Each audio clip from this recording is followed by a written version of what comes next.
Welcome to psychology Lakshmi Ganesh YouTube channel. Andhra Pradesh రాష్ట్రంలో నిర్వహించబడుతున్నటువంటి DSC పరీక్షల్లో భాగంగా జూన్ 12, 2025న ఆఫ్టర్నూన్ సెషన్లో నిర్వహించినటువంటి పరీక్ష. ఆ పరీక్షలో సైకాలజీ మరియు పర్స్పెక్టివ్ ఎడ్యుకేషన్కు సంబంధించి ఏ విధమైనటువంటి ప్రశ్నలు అడిగి ఉన్నారు అనేటువంటి సమాచారాన్ని ఈ వీడియో సెషన్లో పరిశీలిద్దాము.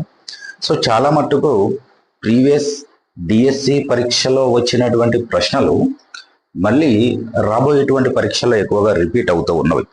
కాబట్టి ఈ వీడియో సెషన్ వాచ్ చేస్తున్నటువంటి ఆస్పిరెంట్స్ మీరు డిఎస్సి పరీక్షకు అటెండ్ కాబోతున్నవారు అయినట్లయితే తప్పనిసరిగా ఈ వీడియో సెషన్లో ఉన్నటువంటి ప్రశ్నలకు సంబంధించి ఈ టాపిక్స్, వీటికి సంబంధించినటువంటి రిలేటెడ్ టాపిక్స్ను మీరు సంపూర్ణంగా నేర్చుకొని పరీక్షకు హాజరైనట్లయితే గరిష్టంగా మార్కులు సాధించడానికి అవకాశం ఉంటుంది.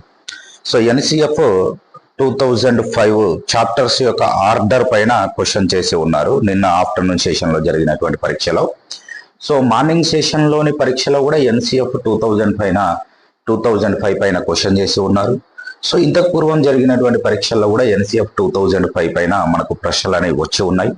సో కాబట్టి ఈ రోజు నుండి డిఎస్సి పరీక్షకు అటెండ్ కాబోయేటువంటి ఆస్పిరెంట్స్ అందరూ ఎన్సిఎఫ్ 2005 గురించి బేసిక్ ఇన్ఫర్మేషన్ నేర్చేసుకోండి. సో మనకు ఎన్సిఎఫ్ 2005లో మొత్తంగా 5 చాప్టర్స్ కలవు.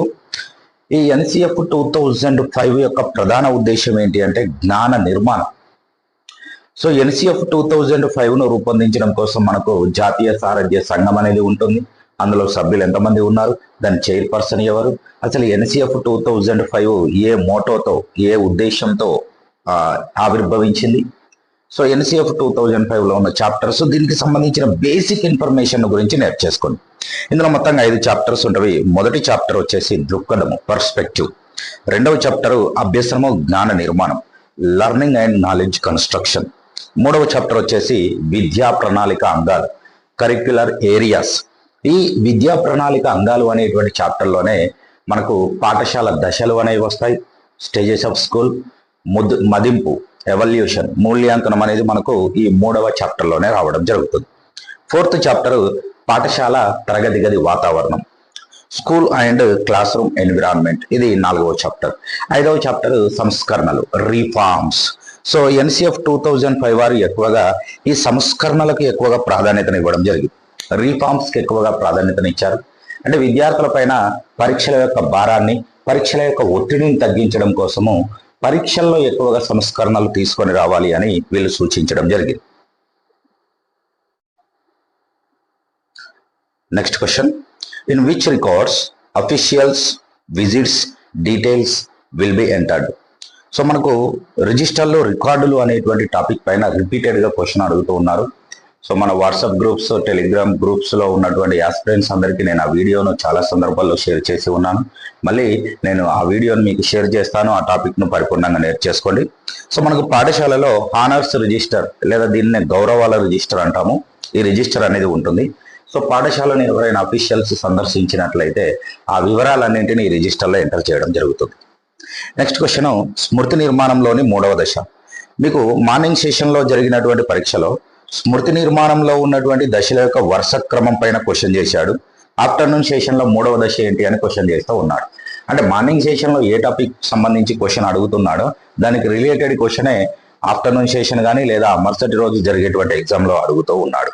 సో కాబట్టి మీరు ఈ రిలేటెడ్ టాపిక్స్ అన్నింటినీ వివరంగా నేర్చేసుకోండి. స్మృతి నిర్మాణంలో మొత్తంగా మనకు 3 దశలు ఉంటాయి. అందులో మొదటి దశ వచ్చేసి ఎన్కోడింగ్, రెండవ దశ రిటెన్షన్ లేదా దీనినే ధారణ అంటాము, 3వ దశ రిట్రీవల్ లేదా దీనినే పునఃస్మరణ అంటాం.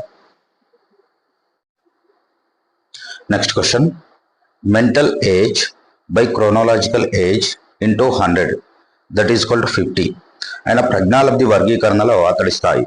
సో మనకు IQ, intelligent quotient, IQ that is equal to mental age by chronological age into 100. ఇది ఐక్యూను క్యాల్కులేట్ చేసేటువంటి ఫార్ములా. సో ఇప్పుడు విద్యార్థి యొక్క ఐక్యూ 50. విద్యార్థి యొక్క ఐక్యూ 50 అంటే అతడు ప్రజ్ఞాలబ్ధి వర్గీకరణలో ఏ స్థాయికి చెందుతాడు అని క్వశ్చన్ చేశాడు. సో ఐక్యూ 50 ఉన్నటువంటి వ్యక్తులందరినీ మనము బుద్ధిహీనులుగా పరిగణిస్తాం. సో ఐక్యూ థియరీ పైన కూడా రిపీటెడ్గా క్వశ్చన్ అనేది వస్తూ ఉంది. కాబట్టి ఈ ఐక్యూ థియరీని పరిపూర్ణంగా నేర్చేసుకోండి.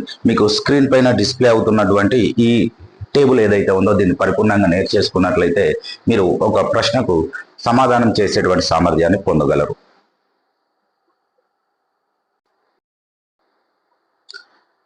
నెక్స్ట్ క్వశ్చన్, విద్యార్థి అంటే జ్ఞాన గ్రహీత కాదు, జ్ఞాన నిర్మాత అని తెలిపినది.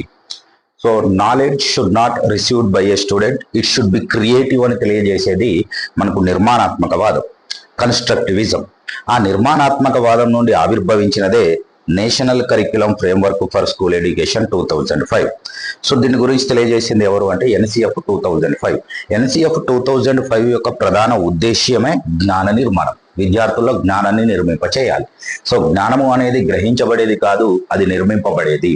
మరి NCF 2005ను రూపొందించడం కోసం ఏర్పాటు చేసినటువంటి నేషనల్ స్టీరింగ్ కమిటీకి చైర్పర్సన్ ఎవరు అంటే ప్రొఫెసర్ యశ్పాల్ గారు. యశ్పాల్ గారు ఏమంటారు అంటే, విద్యార్థులను జ్ఞాన గ్రహీతలుగా భావించినంత కాలము భారతదేశ విద్యలో మనం ఎలాంటి మార్పులను ఆశించలేము అంటారు. అంటే విద్యార్థులు అంటే జ్ఞాన గ్రహీతలు కాదు, జ్ఞాన నిర్మాతలు. సో ఇదే అంశాన్ని మనకు ప్రస్తావించింది ఎవరు అంటే programme of action 1992. Programme of action 1992 మరియు యశ్పాల్ కమిటీ యొక్క సిఫార్సుల ఆధారంగానే మనకు NCF 2005 అనేది ఆవిర్భవించడం జరిగింది. సో మీకు ఆప్షన్స్ లో ఇందులో ఏది ఉంటే అది సరైనటువంటి సమాధానం అవుతుంది.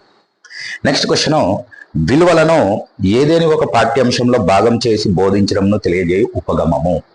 మనకు పాఠశాలల్లో విలువల విద్య అనేటువంటి అంశం ఉంటుంది. ఈ విలువలను ఒక ప్రత్యేకమైనటువంటి సబ్జెక్టుగా బోధిస్తే దానిని ప్రత్యేక ఉపగమము అంటాము.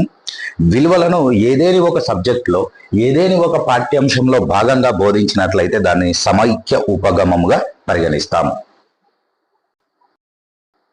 నెక్స్ట్ క్వశ్చన్, విద్యాంజలి అనే పథకం